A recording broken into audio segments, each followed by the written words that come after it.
आप देख रहे हैं रेड न्यूज भारत टीवी, हर खबर पर पहली नजर। नमस्कार, मैं पूनम श्रीवास्तव, आप देख रहे हैं रेड न्यूज भारत टीवी। डालते हैं नजर आज की खास खबर पर। अयोध्या के स्थानीय सिंधी समाज के एक गुट द्वारा प्रेस कॉन्फ्रेंस करके विश्व सिंधी सेवा संगम के अंतर्राष्ट्रीय अध्यक्ष राजू मनवानी द्वारा राम मंदिर ट्रस्ट से अपने समाज द्वारा दी गई 200 चांदी की ईंटों के रखरखाव के बारे में पूछे जाने का विरोध किया है। इसी मामले पर राजू मनवानी ने अयोध्या के स्थानीय लोगों द्वारा आज की गई प्रेस कॉन्फ्रेंस के बारे में कहा कि अयोध्या के कुछ लोगों द्वारा प्रेस के माध्यम से यह कहा गया है कि सिंधी समाज दिए गए दान का हिसाब कभी नहीं मांगता है और यह सिंधी समाज ने नहीं दिया है बल्कि कुछ अन्य लोगों द्वारा दिया गया है। ऐसा नहीं है राजू मनवानी। मैंने 200 दानदाताओं की लिस्ट अयोध्या सिंधु सेवा समिति रजी के अध्यक्ष व श्री राम सिंधु धाम के महामंत्री अमृत राजपाल को व मीडिया कर्मियों को उपलब्ध कराई है, जिसमें देखा जा सकता है कि इसमें सभी 200 दानदाता सिंधी समाज के हैं, जो कि देश व विदेश के विभिन्न हिस्सों के रहने वाले हैं।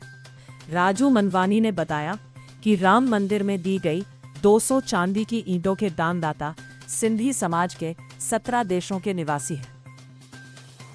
राजू मनवानी जिस संस्था से आते हैं, उस संस्था ने ऑल ओवर विश्व से समर्पण मांगा। उससे उन्होंने चांदी की ईंटें तैयार की, जिसमें केवल एक शहर तक वो सीमित नहीं था,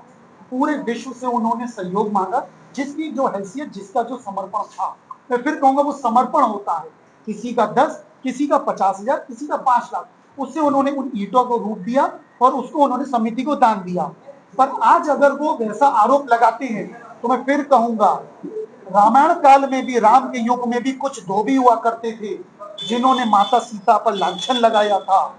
और वो श्राप आज हम अयोध्यावासी आज तक भुगत रहे हैं। जब सीता माता ने कहा था कि अयोध्या किसी की सगी नहीं हो सकती, हमें उस आरोप को उतारना पड़ेगा। जब उस समय भी धोबी जैसे कुछ व्यक्ति, हम सारे धोबी समाज की बात नहीं कर रहे हैं, पर उस धोबी ने अपनी मानसिकता का प्रमाण देते हुए जिस हिसाब से लांछन लगाया था, आज वो वही धोबी कुछ राजनीतिक रूप लेकर के, विपक्ष के रूप में, विपक्ष का मुखौटा लेकर के फिर से आरोप लगा रहे हैं। हम सभी अयोध्यावासी राम के वंशज होते हुए हम उसका खंडन करते हैं और फिर हम कहते हैं कि आप इतनी लेट में आके प्रेस कर रहे हैं, क्योंकि ये वीडियो कई दिन पहले ही लोग जारी किए थे, अभी तक आपका समाज। इसमें ऐसा होता है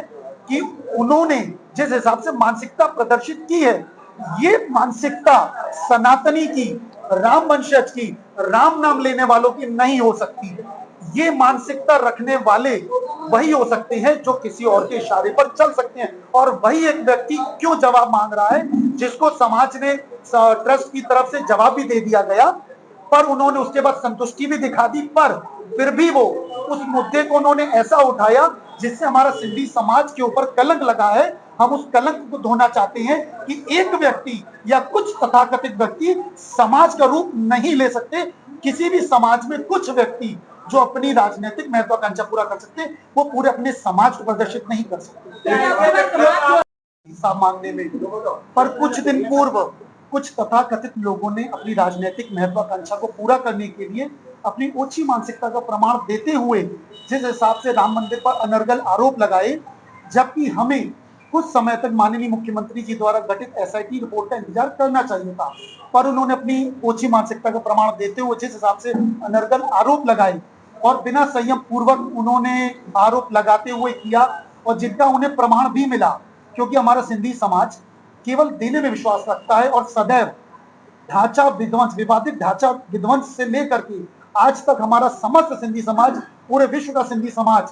सदैव मंदिर के साथ खड़ा था, जिन्होंने अपनी धर्म की रक्षा हेतु अखंड भारत से निकल करके धर्म की रक्षा हेतु हिंदुस्तान में आए। इसके अलावा अपना सब कुछ न्यौछावर कर दिया, मंदिर आंदोलन में सदैव खड़े रहे, कई मुकदमे झेले, कई गोलियां लगी। हमारे समाज के कई लोग तो कुछ दिन तक ऐसे गायब हो गए थे, ऐसा लगा था कि वो अब आएंगे भी नहीं, पर प्रभु की लीला थी कि वो उस समय प्रभु की लीला में व्यस्त थे, उनके कार्य में व्यस्त थे, कार सेवा में व्यस्त थे। कुछ दिन बाद वो लौट करके जब जिस हिसाब से उन्होंने बताया कि कैसे गोलियां चली और किस हिसाब से उनको पीछे हटाया गया, वो सोच करके आज भी हम दर्द से भर जाते हैं और वो उन व्यक्तियों की पीड़ा को भी समझते हैं। इसके बावजूद अगर कुछ लोगों ने विपक्ष के इशारे पर अगर ऐसे अनर्गल आरोप लगाए हैं तो समस्त सिंधी समाज उस चांदी की ईंटों का हिसाब नहीं मांगता है, ना किसी को भी मांगने का हक है। जब हम किसी को भी अपना समर्पण देते हैं, श्रद्धा भाव से देते हैं, तो केवल एक मुद्रा नहीं होती, वो हमारा कमाया हुआ एक समर्पण होता है जिसे हम प्रभु को अर्पण करते हैं मुद्रा के रूप में, किसी धातु के रूप में। पर देने के बाद हमें उसको हिसाब मांगने का हक नहीं होता। और मंदिर समिति ने कहा भी कि जब हम आपसे ईंटें ले रहे हैं तो जब हमें इसका भविष्य में जरूरत पड़ेगी तो हम उसका इस्तेमाल करेंगे, ना कि उसकी दीवार खड़ी करेंगे। पर उन लोगों ने उसकी राजनीतिक दीवार खड़ी की, उस पर अपनी बंदूक रखी और उन्होंने विपक्ष के इशारे पर जिस हिसाब से उन तथाकथित लोगों ने मंदिर पर आरोप लगाए, समस्त सिंधी समाज, समस्त विश्व सिंधी समाज, खास करके अयोध्या सिंधी समाज गर्व के साथ कहता है कि हम मंदिर के साथ सदैव खड़े थे, हमें हिसाब मांगने का हक नहीं है। और हमें ही नहीं, जिन्होंने भी हिसाब मांगना, हाँ पहले वो मंदिर से संपर्क करें, मंदिर से पहले वो जानकारी ले लें, उसके बाद अगर उनको सही रूप से नहीं मिलती है जानकारी तब वो किसी और रुख करें। लेकिन उससे पहले अगर वो सीधा अगर अपने अनर्गल आरोप लगाती हैं तो वो उसका हम खंडन भी करते हैं और उसका हम निंदा भी करते हैं कि सीधे आरोप नहीं लगाने चाहिए, पहले संयम पूर्वक उसका इंतजार करना चाहिए। हम पुनः कहते हैं सिंधी समाज सनातनी है, हिंदू धर्म का वंशज है, श्री राम के हम वंशज हैं। जय श्री राम बोलते हम अपनी वाणी का विराम देते हैं और